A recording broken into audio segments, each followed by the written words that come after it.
साल पहले भारत से 83 इंजन का ऑर्डर लिया था, लेकिन अब तक उनकी सप्लाई तक नहीं हो पाई। वही इंजन है जो तेजस फाइटर जेट्स को हल्का और पावरफुल बनाता है। इससे भारतीय तेजस प्रोजेक्ट अधर में लटक गया, लेकिन भारत ने ये समझ लिया कि अमेरिका की नीयत साफ नहीं है। अमेरिका के इस धोखेबाजी के बीच रूस ने भारत को एक नया विकल्प दिया। रूस ने न केवल तेजस के लिए इंजन सप्लाई करने की पेशकश की, बल्कि भारत के साथ मिलकर इन इंजनों का निर्माण करने की योजना भी बनाई। ये चीजें जो है वो बताती हैं कि रशिया के लिए इंडिया कितना इंपॉर्टेंट है। फिर maintenance, training and local manufacturing ये यहीं पे होगी। इसका एक इकोसिस्टम सेटअप करा जाएगा। यहां पे आपने देखा किस तरीके से ट्रांसपोर्ट एयरक्राफ्ट की, एयरबस की एक फैक्ट्री इंडिया में लगी, जिसमें बोला कि this is the first military aircraft manufacturing factory in India, जो यहां पे बाहर की आई है। राइट, तेजस तो बन ही रहा है यहाँ पे, लेकिन बाहर से जो आई है वो पूरा एक इकोसिस्टम बनाने की बात है। इसकी भी मैन्युफैक्चरिंग, मेंटेनेंस, ट्रेनिंग सब लोकली होने वाला है। मैं ये नहीं कह रहा कि 100% लोकल बनेगा, लेकिन कई सारी चीज इसकी लोकल इंडिया में बनेंगी। हम तो रशिया के लिए इंपॉर्टेंट नहीं है। उसकी वजह यह है कि हम थोड़ा सा रशियंस को टफ टाइम देते हैं। हम रशिया को तब जाते हैं, तब कॉले मिलाते हैं, तब उसके करीब होना चाहते हैं जब हम ये महसूस करते हैं कि जरा अमेरिका को थोड़ा टफ टाइम देना चाहिए, और अमेरिका हमारी बात नहीं सुन रहा। अब तो हम वो भी नहीं कर सकते। तो देखें, जब सॉवरेनिटी की बात आती है किसी भी स्टेट की, तो वो एक सोल डिसीजन होता है। उसमें आप किसी को डिक्टेट नहीं कर सकते, किसी को एडवाइस नहीं कर सकते, और किसी को आप प्रेशराइज नहीं कर सकते कि आपने ये करना और ये नहीं करना। नेशनल पॉलिसी हर मुल्क का अपनी फर्स्ट प्रायोरिटी होती है, और उसका अपना राइट है, उस पर जो करना चाहे कर सकता है। तो अगेन, अगर आप यूरोप की बात करें तो क्या यूरोप ने गैस लेनी बंद कर दिया रशिया से?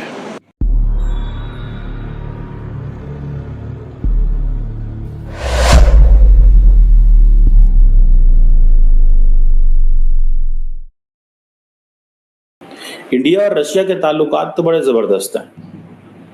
इंडिया और रशिया के ताल्लुकात तो बहुत जबरदस्त हैं। ठीक है जी, हम तो रशिया के लिए इंपॉर्टेंट नहीं है। उसकी वजह यह है कि हम थोड़ा सा रशियंस को टफ टाइम देते हैं। हम रशिया को तब जाते हैं, तब कॉले मिलाते हैं, तब उसके करीब होना चाहते हैं जब हम ये महसूस करते हैं कि जरा अमेरिका को थोड़ा टफ टाइम देना चाहिए, और अमेरिका हमारी बात नहीं सुन रहा। अब तो हम वो भी नहीं कर सकते, क्योंकि हमारी डिपेंडेंस इतनी ज्यादा अमेरिका के ऊपर है कि ये लिवरेज भी हम नहीं ले सकते। ठीक है जी। सो रशियंस जो हैं वो हमें एजुकेट कर रहे हैं, हमारे वजीर आजम की एक हिसाब से इंसल्ट कर रहे हैं कि हम आपको गंदम देंगे। भाई, गंदम आप क्यों देंगे जब मुल्क है ही एग्रेरियन? हमारी जीडीपी में जो ज्यादा रोल है वो तो है ही एग्रीकल्चर का। हम तो शुरू से यही सुनते आ रहे हैं, यही पढ़ते आ रहे हैं, इसी के ऊपर बात करते जा रहे हैं। तो जब हमारा सारी की सारी डिपेंडेंस ही एग्रीकल्चर के ऊपर है, सारी की सारी डिपेंडेंसी एग्रीकल्चर के ऊपर है, और एग्रीकल्चर की ही वैल्यू एंड रेलेवेंस है, तो आप क्या समझते हैं कि गंदम लेना कोई अच्छी बात होगी? ये तो इंसल्ट है। 25 करोड़ पाकिस्तानी अपने लिए गंदम नहीं उगा सकते? बिल्कुल उगा सकते हैं, लेकिन ये जो चोर बैठे हुए हैं ऊपर, जो चाहते हैं कि गंदम इंपोर्ट की जाए। अभी सुनने में आया पाकिस्तान शुगर एक्सपोर्ट कर रहा है। हम वाहिद मुल्क हैं जो पहले एक्सपोर्ट करता है और 4 महीने के बाद इंपोर्ट करता है।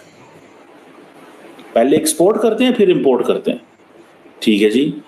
फिर maintenance, training and local manufacturing ये यहीं पे होगी। इसका एक इकोसिस्टम सेटअप करा जाएगा। यहां पे आपने देखा किस तरीके से ट्रांसपोर्ट एयरक्राफ्ट की, एयरबस की एक फैक्ट्री इंडिया में लगी, जिसमें बोला कि this is the first military aircraft manufacturing factory in India, जो यहां पे बाहर की आई है। राइट, तेजस तो बन ही रहा है यहाँ पे, लेकिन बाहर से जो आई है वो पूरा एक इकोसिस्टम बनाने की बात है। इसकी भी मैन्युफैक्चरिंग, मेंटेनेंस, ट्रेनिंग सब लोकली होने वाला है। मैं ये नहीं कह रहा कि 100% लोकल बनेगा, लेकिन कई सारी चीज इसकी लोकल इंडिया में बनेंगी। इससे फायदा क्या होगा? इससे फायदा होगा कि नौकरियां लगेंगी, जॉब्स होंगी, एक इकोसिस्टम क्रिएट होगा पूरा का पूरा। So tomorrow if India wants, India can use that ecosystem to create another aircraft. अब दोस्तों चलते, अभी भी सुनने में आया कि जो रशियन अथॉरिटीज हैं उन्होंने जो जिसे वो कहते हैं ना, जो दागिस्तान का एरिया, जिसे नॉर्थ कॉकस कहा जाता है, ठीक है जी, जो कि वहाँ पे रशियंस ने कहा है उनको कि जो खवातीन है वो हिजाब पहनना बंद करें। ठीक है जी, क्योंकि वहाँ पे चर्चेज में, सिनेगॉग्स में अटैक हो रहे हैं, हमले हो रहे हैं। ठीक है जी। और ये जो बात हुई है, ये दहशतगर्द जमातें जो हैं वो बहुत सारे काम करती रहती हैं टेलीग्राम ऐप के ऊपर एंड ऑल दैट। अब क्वेश्चन ये आता है कि पाकिस्तान रशिया के साथ एंगेज करता है for non state actors regarding Afghanistan. Other than that Pakistan और की क्या यूटिलिटी है, उसके अलावा भी हमें सोचना चाहिए। और देखें, जो मसला वेस्टर्न ममालिक को मुसलमानों से है वही मसला रशिया को भी मुसलमानों से है, लेकिन रशिया जरा और तरीके से इंगेज करता है और बात करता है, हम जरा किसी और तरीके से इंगेज करते हैं, वेस्टर्न ममालिक और तरीके से इंगेज करते हैं, बात करते हैं। आपको पता है, एक तो मैंने आपको ये बताया कि हम गंदम ले रहे हैं, इंडिया तेल ले रहा है। तेल अच्छा है या गंदम अच्छी?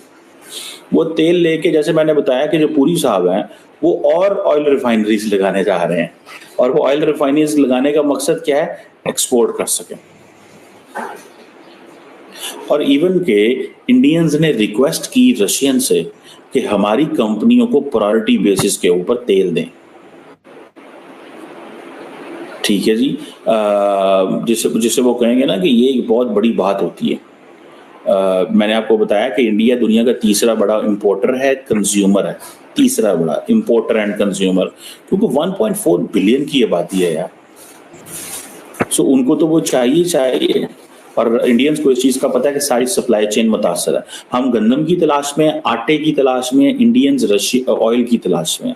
अब ये जो रशियंस को हमारा बड़ा अच्छे से पता है, और आपको पता है रशिया के अंदर एक कोल्ड वॉर माइंडसेट वाली लीडरशिप मौजूद है। ठीक है जी। और वो वही रहेगी, वो कहीं नहीं जाने वाले, वो लीडरशिप रहेगी। वो जो रशिया की लीडरशिप है उसको इस चीज का अंदाजा है कि हमने पाकिस्तान के साथ किस तरह इंगेज होना है। 2014 में रशिया ने पाकिस्तान को थोड़ी सी स्पेस दी जब उन्होंने एक self imposed arms embargo Pakistan के ऊपर लगाया हुआ था ताकि आर्म्स ट्रेड की जा सके, और पाकिस्तान जो है वो MI-35 अटैक हेलीकॉप्टर जो है वो इंपोर्ट कर सके।